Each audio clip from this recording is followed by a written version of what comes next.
Bonjour à tous et bienvenue à ce sixième et dernier cours d'introduction sur la théorie des valeurs extrêmes. Nous allons nous intéresser aujourd'hui au domaine d'attraction. Donc allons-y.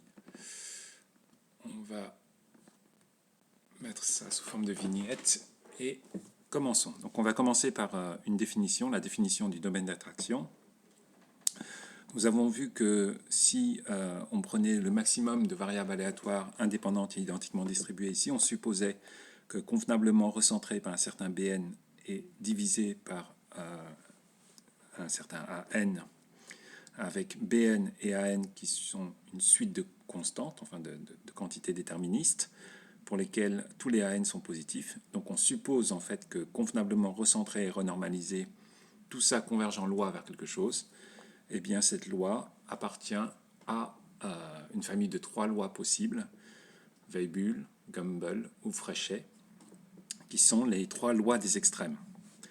Eh bien, du coup, on dira que L, qui est la loi de x1, ou la loi de x2, ou la loi de x3, puisque c'est la même loi, sont des variables qui sont de même loi, eh bien, du coup, on dira que la loi de x appartient au domaine d'attraction de la loi limite L0. Pourquoi on n'avait pas ça quand on considérait non pas le maximum, mais la moyenne des xi? Parce que par le terme central limite, en fait, racine de n, la moyenne des xi, moins l'espérance de x renormalisée par racine de la variance de x, converge vers une loi N01. Et donc du coup, lorsqu'on était avec le TCL, si on avait voulu définir un domaine d'attraction, eh bien toutes les lois seraient dans le domaine d'attraction de la loi normale. D'accord ? Ici, pour le maximum, comme convenablement recentré et renormalisé, on n'a pas une seule loi limite, et bien du coup on est obligé de définir plusieurs domaines d'attraction, autant de domaines d'attraction qu'il y a de types de loi limite. Ok. On a vu une quantité qui était importante dans la preuve du théorème de Fischer-Tippett-Gnedenko, qui est cette fonction u de t. Qu'est-ce que c'est u de t? C'est l'inverse généralisé de f, de la fonction de répartition f. Donc, l'inverse généralisé, c'est aussi appelé la fonction quantile de 1 moins 1 sur t. C'est-à-dire typiquement, lorsque t va grandir vers l'infini, 1 moins 1 sur t va s'écraser autour de 1. Et regardez f moins 1 de quelque chose qui est proche de 1, c'est vraiment aller vers le maximum. D'accord ? Donc c'est pour ça que u de t en fait est une quantité importante et qui apparaît vraiment dans la preuve du théorème de Fischer-Tippett-Gnedenko. Donc revenons à la preuve du théorème dans le cours précédent. C'était u de x qui avait été défini ici. D'accord ? Donc ce u de x là, rappelons-le, va nous permettre d'exprimer un certain nombre de choses et notamment permettre d'identifier dans quel domaine d'attraction appartient telle ou telle loi. On avait vu aussi une notation importante, qui est le h xi de x. Et h xi de x, c'est en fait la fonction de répartition des lois limites du maximum convenablement recentré et renormalisé. Donc c'est les lois limites possibles avec des différences suivant que xi est strictement positif, xi strictement négatif ou xi est égal à 0. On notera par la suite, donc comme ça c'est une fonction de répartition, h ronde de xi, ce sera vraiment la loi qui lui est associée. Bien, le premier théorème qui va nous intéresser est de pouvoir identifier qu'une certaine fonction de répartition, une certaine loi appartient au domaine d'attraction associé à h xi grâce au comportement de u de sx moins u de s divisé par u de sy moins u de s. Et ce, lorsque s tend vers l'infini. Donc si on arrive à calculer cette quantité, donc ça veut dire qu'il faut être capable de regarder la fonction de répartition de x, d'avoir une expression un petit peu explicite, et de calculer l'inverse de la fonction de répartition. Et puis, une fois qu'on a fait ça, on va regarder la limite de ce ratio. Et si on arrive à montrer que la limite de ratio s'écrit sous cette forme-là ou cette forme-là, eh bien, c'est très simple. Du coup, on pourra dire que notre fonction de répartition, la loi de x, va appartenir au domaine d'attraction associé à hxi, où xi est identifié ici dans la limite. Donc là, ça correspond à xi différent de 0, et dans le second temps, ça correspond à xi égale 0. Bon, évidemment, quand xi égale 0, si vous regardez le premier terme, lorsque xi égale 0, vous avez x puissance 0 moins 1 divisé par y puissance 0 moins 1, donc effectivement, vous avez 0 sur 0, et si... donc vous n'avez pas une expression explicite, mais si par contre vous essayez de faire tendre xi vers 0, vous vous rendez compte que vous obtenez à la limite log de x divisé par log de y.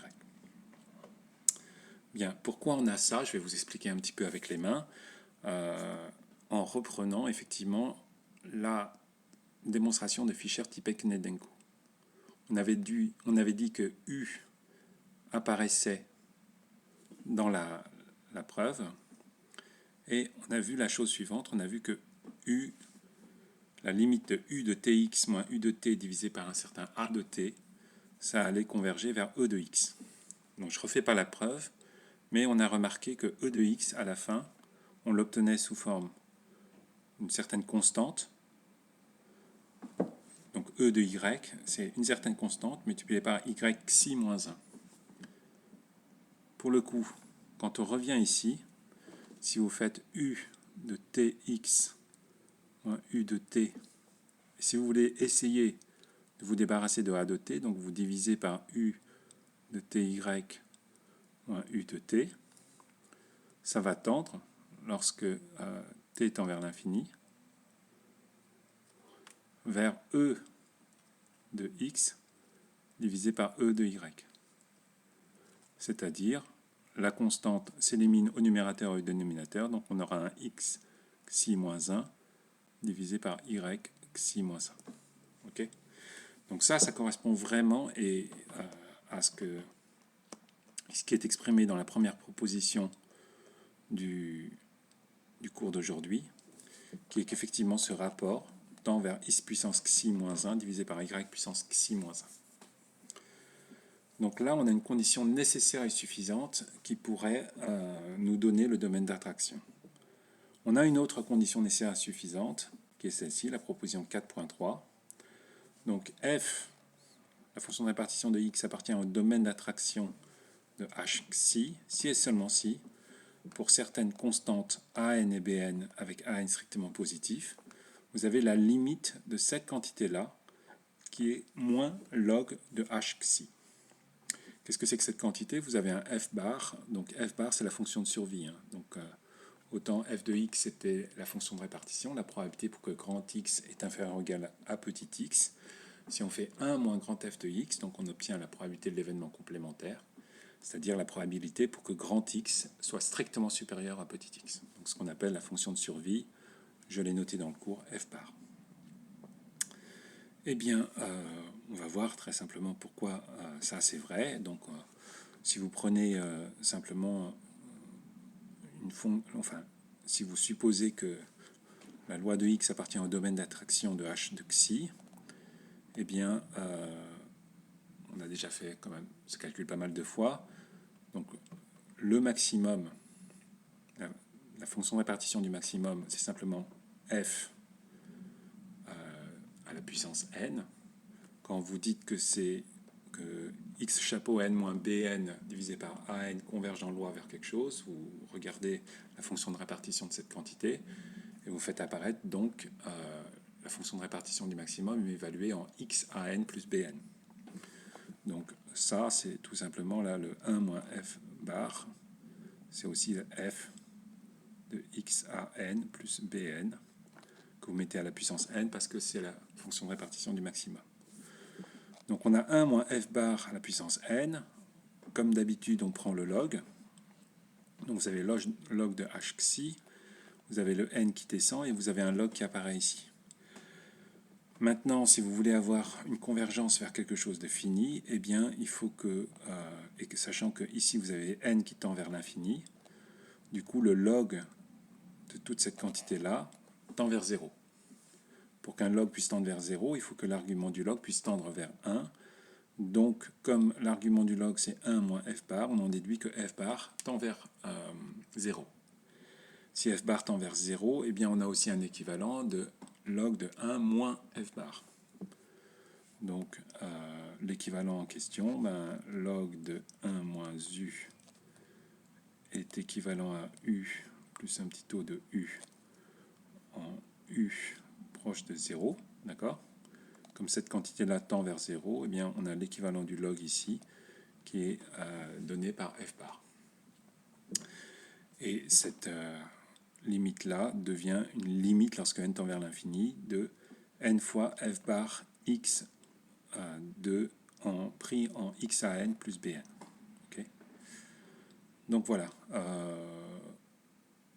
Oui, il y a un petit problème de signe, c'est qu'effectivement ça, l'équivalent normalement c'est avec moins u, et là on a changé le signe pour...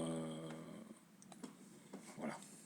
Parce que dans l'énoncé, c'était une limite qui était moins log de h. Ok. Très bien. Maintenant, on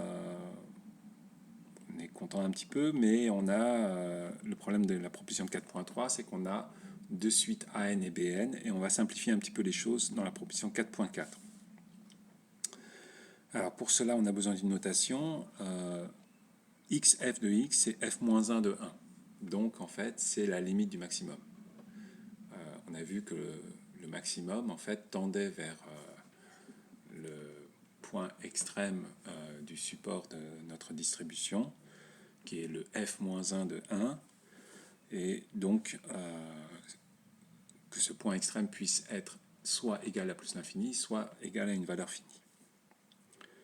Donc xf ici, c'est la limite du maximum, mais cette limite peut être soit plus l'infini, soit être une valeur finie.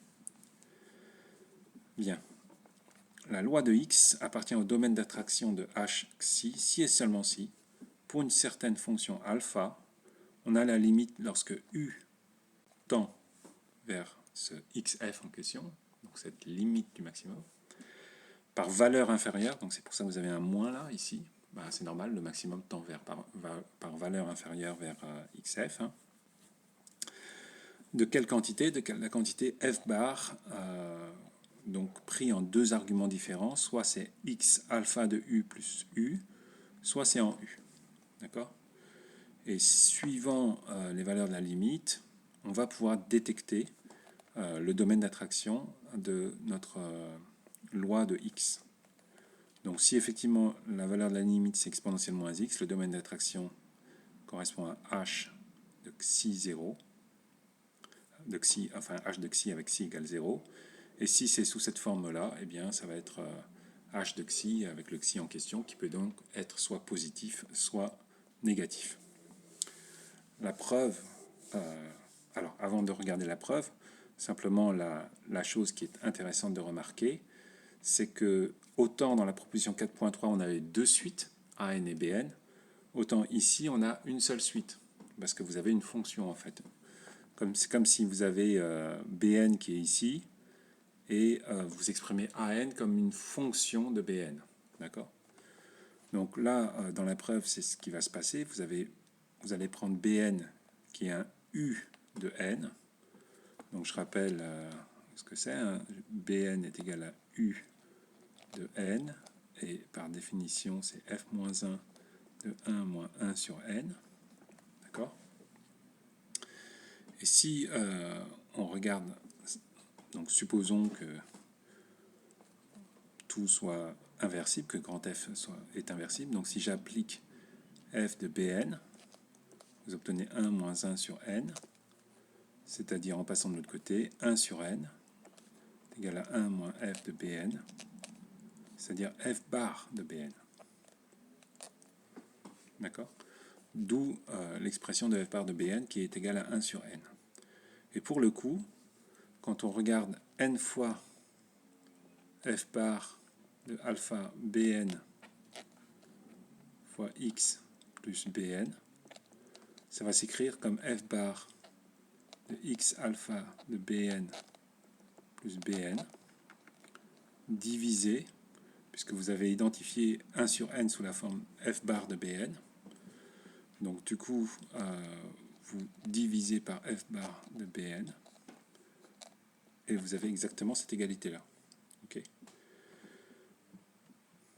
Ce qui implique donc finalement que on a la convergence de cette quantité-là vers une certaine fonction, et on est ramené en fait à lier cette convergence-là avec la convergence qui était celle-ci. D'accord ? Donc c'est vraiment utiliser les propositions 4.3 pour détecter la limite de la convergence de cette quantité-là. Bien. Donc maintenant, nous allons obtenir des informations un petit peu plus précises. Jusqu'à présent, on avait des informations sur les domaines d'attraction, des conditions nécessaires et suffisantes, avec des domaines d'attraction qui peuvent être celles de Gumbel, de Weibull et de Frechet, les trois. Maintenant, on va être plus précis simplement sur Frechet et Weibull. Pour cela, on a besoin d'une définition, qui est la définition d'une fonction à variation lente, donc slowly varying, en anglais, à condition que pour t suffisamment grand, on ait L de t qui est strictement positif, et le rapport L de tx divisé par L de t, pour tout x strictement positif. En fait, ce rapport-là tend vers 1 lorsque t tend vers plus l'infini. Voilà la définition d'être à variation lente.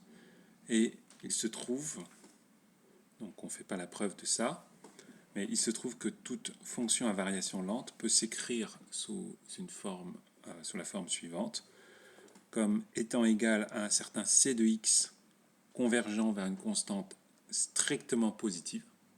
Donc ça ne peut pas converger vers 0, hein, ça converge vers une constante strictement positive. Donc ça c'est pour le c de x. Et puis multiplié par une autre fonction écrite sous la forme suivante, exponentielle d'une intégrale de a à x de kappa de u sur u du, où kappa de u converge vers 0 lorsque x tend vers l'infini. Donc on a une expression un petit peu plus explicite de la fonction à variation lente. Un peu plus explicite que cette propriété qui est ici une propriété impliquant L en deux arguments différents. Un rapport de L en deux arguments différents. Bien. Une autre définition qui est donnée dans la remarque 4.7, c'est si vous avez qu'une fonction vérifie gtx divisé par gt tend pour tout x strictement positif vers x puissance bêta, et bien du coup ça veut dire que g de x, si vous regardez g de x sur x puissance bêta, si on considère g de x sur x puissance bêta, on se rend compte que du coup c'est une fonction à variation lente. Dit autrement, g de x s'écrit x puissance bêta fois L de x, où L est à variation lente. Et dans ce cas-là, notre définition, c'est de dire que g va être à variation d'ordre bêta. D'accord ? Par exemple, si vous prenez une fonction à variation d'ordre 1, d'ordre 0, à ce moment-là, g de x va s'écrire x puissance 0, c'est-à-dire 1, fois L de x. Donc g est en fait à variation lente. Les fonctions à variation lente sont des fonctions dont la variation est d'ordre 0. D'accord ? Très bien. Maintenant, deux théorèmes qui vont nous permettre d'identifier de façon très précise les fonctions, enfin le domaine d'attraction associé à Frechet et les domaines d'attraction associés à Weibull. Donc, pour qu'une loi appartienne au domaine d'attraction de Frechet, eh bien, une condition nécessaire et suffisante est que sa fonction de survie, donc la fonction, vous calculez la fonction de répartition, vous faites 1 moins la fonction de répartition, vous obtenez la fonction de survie, s'écrit sous forme x puissance moins alpha multiplié par une fonction à variation lente. D'accord ? Autrement dit, la fonction de survie est à variation d'ordre moins alpha. Si tel est le cas, à ce moment-là, on peut montrer que la limite du maximum, c'est-à-dire xf. Hein, c'était la limite du maximum dans nos notations, les notations de ce cours, c'est xf. Xf, alors, c'est plus l'infini, c'est-à-dire que le maximum converge vers plus l'infini. Et en plus, on obtient les Bn et les An qui n'étaient pas jusqu'à présent des quantités si faciles à obtenir. Donc, qu'est-ce que c'est que le An en question? C'est Un, c'est f-1 de 1 moins 1 sur n. Donc ça, c'est vraiment une quantité qu'on a vue pas mal de fois dans ce cours.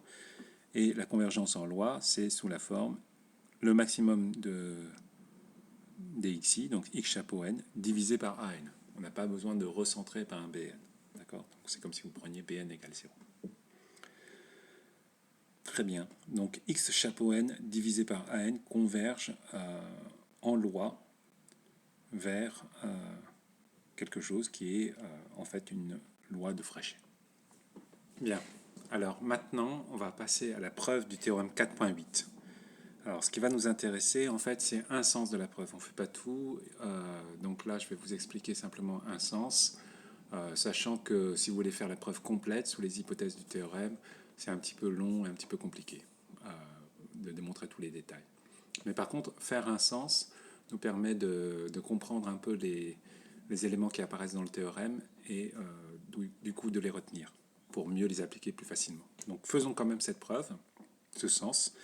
Donc on part de ce qui est encadré. Donc on part de la fonction de survie qu'on suppose sous la forme x puissance moins alpha fois L de x, L étant une fonction à variation lente. Donc ce qu'on avait vu tout à l'heure là-bas. La définition avec L de tx sur L de t qui tend vers 1 lorsque t tend vers plus l'infini et lorsque x est strictement positif. Bien. Revenons donc à la fonction de survie qui s'écrit de cette façon-là. Et on voit juste qu'on va utiliser la proposition 4.3, qui, je le rappelle, est celle-ci. Il va falloir regarder n fois la fonction de survie pris en x avec un an qu'il va falloir bien choisir, plus un certain bn. Et c'est censé converger vers moins log de la fonction de répartition limite, de la loi limite, pardon, la fonction de répartition de la loi limite. Donc, comme on est ici censé trouver un Fréchet, du coup, on veut regarder est-ce que n fois f bar, un certain an x plus bn, alors ici on va choisir bn qui est égal à 0, est-ce que ça converge vers moins log de la fonction de répartition de la loi de Fréchet, c'est-à-dire phi alpha, sachant qu'on a cette hypothèse-là. Alors allons-y, on va passer à on va passer à ça. Donc la fonction de répartition, j'ai rappelé ici, c'est psi alpha. Donc l'hypothèse qu'on a, c'est f bar de petit. Donc qu'est-ce que j'avais? F bar de petite x est égal à x puissance moins alpha, L de x, où L de tx sur L de t tend vers 1 lorsque t tend vers plus l'infini, quel que soit x positif. Okay. Et notre objectif, c'est de regarder, d'appliquer la proposition 4.3, c'est-à-dire f bar d'un certain an x plus bn. Est-ce que ça converge vers moins log de psi alpha de x, c'est-à-dire vu l'écriture de psi alpha, ça serait moins log de exponentielle de moins x moins alpha lorsque x est positif, c'est-à-dire x puissance alpha. Donc c'est ça la question, est-ce qu'on arrive à montrer que la convergence de ça pour un bon choix de an et de bn. Donc on va prendre le an et le bn qui sont donnés dans la preuve. Hein. Donc on va poser en fait an est égal à donc c'était u de n, c'est-à-dire f moins 1 de 1 moins 1 sur n. Et on va poser bn est égal à 0. Du coup, qu'est-ce qu'on va avoir pour f de AN? Là, ça va faire 1 moins 1 sur n, donc ça c'est un calcul qu'on a déjà fait, ce qui va impliquer que f bar de AN, qui est donc 1 moins f de AN, est égal à 1 sur n. Alors, je regarde ce que je veux considérer cette quantité-là, donc n fois f bar de ANX plus BN, puisque vous avez f bar de AN qui est égal à 1 sur n, c'est égal aussi à f bar de ANX plus BN, divisé par f bar de AN. Après, on applique l'hypothèse qu'on a, hein, donc on avait cette hypothèse que je vais surligner pour que ce soit encore plus clair. On avait cette hypothèse-là, qui avait été donnée par l'énoncé, ce qui va nous permettre en fait de réécrire cette quantité-là. Sous quelle forme? Je vais remplacer. Donc ici, j'ai oublié de dire, enfin, on avait dit que Bn est égal à 0, donc ça c'est simplement f bar de AN x divisé par f bar de AN. Et donc, du fait de l'hypothèse en violet, on a AN x à la puissance moins alpha, L de ANX, divisé par AN à la puissance moins alpha, L de AN. On a une simplification, ANX à la puissance moins alpha, c'est AN à la puissance moins alpha multiplié par x à la puissance moins alpha. Donc on va pouvoir enlever ça et ça. Il me reste x puissance moins alpha, L de AN x divisé par L de AN. Et là, on se rappelle que L est à variation lente. Donc on a cette propriété-là. Et cette propriété-là nous implique que quand x, puisqu'on avait pris un x strictement positif, que quand x est strictement positif, L de ANX divisé par L de AN converge vers 1 lorsque n tend vers plus l'infini. Alors pourquoi vers 1, ça voudrait dire que AN tend vers plus l'infini. Est-ce que AN tend bien vers plus l'infini? Là, on est avec du f-1 de 1 moins AN, 1 moins 1 sur n, pardon. Et ça, c'est quelque chose qui va tendre vers le f-1 de 1. f-1 de 1, en fait, n'est pas atteint. f-1 de 1, il y a deux possibilités. Hein. Soit f-1 de 1 vaut une valeur infinie, soit ça vaut plus l'infini. Alors là, on veut montrer que on est dans le cadre plus l'infini. Qu'est-ce que c'est que ça atteint la valeur 1? C'est qu'à un moment, ça fait ça. Est-ce que ça peut faire ça, sachant qu'on est sous cette hypothèse-là? Ça voudrait dire que si ça atteint en fait une valeur finie, le f bar va être égal à 0 au bout d'un certain temps. Et là, vu l'hypothèse qu'on fait, si f bar est égal à 0 au bout d'un certain temps, L vaudrait 0. Or, L est à variation lente, et dans les hypothèses d'une fonction à variation lente, c'est une fonction qui ne s'annule pas à partir d'un certain rang. D'accord? Donc ça, c'est pas possible. Ok. Du coup, on a bien la convergence vers x puissance moins alpha de cette quantité-là, ce qui correspond bien à ce que nous voulions, c'est-à-dire ce que nous voulions est représenté ici. Cette convergence-là, qui correspond à la proposition 4.3. Donc là, c'est la proposition 4.3 qui nous dit que, puisqu'on a trouvé en fait une suite AN, donc AN a été défini comme ici, et BN qui vaut 0, tel que cette quantité-là correspond à moins log de psi alpha. Du coup, on en déduit que notre loi appartient au domaine d'attraction de psi alpha, donc domaine d'attraction de la loi de Fréchet. Voilà, donc on a fait cette preuve-là. On est content.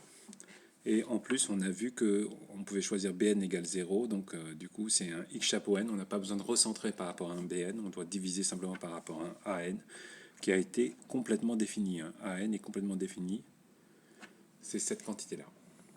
Okay. Enfin, le théorème 4.9, donc je ne reviens pas sur la preuve du théorème 4.9, mais je dis simplement, j'exprime le théorème 4.9 sans vous donner la preuve. Vous pouvez, de la même façon que pour le théorème 4.8, retrouver certaines parties de la preuve.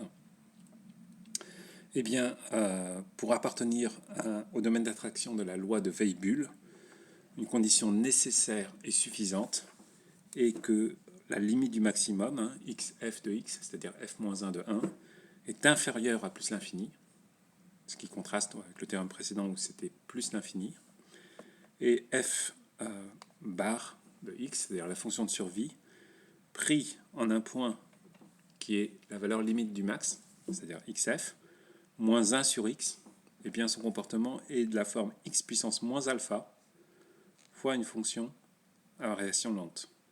D'accord ? Si je compare par rapport à l'autre, c'était plutôt, donc on avait x moins alpha L de x, mais on avait la fonction de survie pris en x. Ici, la fonction de survie, il est pris en quelque chose qui est notre valeur finie xf moins 1 sur x. Donc lorsque x tend vers l'infini, en fait, c'est comment ça peut s'approcher de xf. D'accord ? Et il s'approche de xs avec un équivalent qui est sous forme x puissance moins alpha fois L de x. Eh bien, à ce moment-là, on a la loi de x qui appartient au domaine d'attraction d'une loi de Weibull. Et en plus, on a les valeurs de An et de Bn. C'est-à-dire que Bn, en fait, c'est une constante. C'est simplement la valeur du maximum. Enfin, la valeur limite du maximum. Donc, on a le maximum moins sa valeur limite. Et on doit diviser par une vitesse qui est donnée par ceci. On prend xf et on retire un, un étant toujours le même, c'est-à-dire la fonction f-1, la fonction quantile, appliquée en 1 moins 1 sur n. Voilà. C'est presque terminé sur le cours. Je donne vraiment sans preuve un critère que vous pouvez trouver un petit peu dans la littérature, hein, donc ça c'est plutôt pour votre culture générale. Si vous voulez avoir, donc là on avait plutôt la distribution de Fréchet et Weibull. Ici vous avez un critère qui s'appelle le critère de von Mises qui permet d'identifier de nouveau la distribution de Fréchet, le domaine d'attraction de la distribution de Fréchet, ou bien le domaine d'attraction de la distribution de Weibull. Et qui va s'exprimer cette fois-ci de nouveau, on va voir apparaître la fonction de survie, et puis ici on a la densité. Donc en général, si on a la fonction de survie, on a aussi la densité, hein. C'est la dérivée à un signe près, et donc on peut regarder ces quantités, et si on arrive à identifier les limites de ces quantités de cette façon-là, eh bien, on peut en déduire si ça appartient au domaine d'attraction de Fréchet et de Weibull. Voilà. Donc ce dernier chapitre était un petit peu copieux parce qu'il y a beaucoup de résultats, beaucoup de théorèmes. Il ne faut pas savoir toutes les preuves, hein, et de toute façon, dans le polycopier, il n'y a pas toutes les preuves. Il y a les preuves de certains résultats, mais pas d'autres. Par contre, ce qu'il faut savoir faire, c'est les utiliser. Il faut savoir que les conclusions de ces différents théorèmes sont souvent ressemblantes, appartenir au domaine d'attraction de Weibull, de Fréchet ou autre chose. Donc ça veut dire que vous avez à votre disposition plusieurs propositions qui vous permettent d'arriver à la même conclusion. Si on a plusieurs propositions, plusieurs théorèmes qui vous permettent d'arriver à la même conclusion, ça veut dire qu'il va falloir pour vous, dans un exercice, choisir la proposition qui va donner le résultat le plus rapidement possible. Tous les chemins ne sont pas équivalents en termes de difficulté ou en termes de longueur de rédaction, donc essayez de choisir de façon bien optimisée par rapport aux problèmes qui se poseront à vous, la proposition qui est la plus adaptée. Voilà. Merci de votre attention et à très bientôt.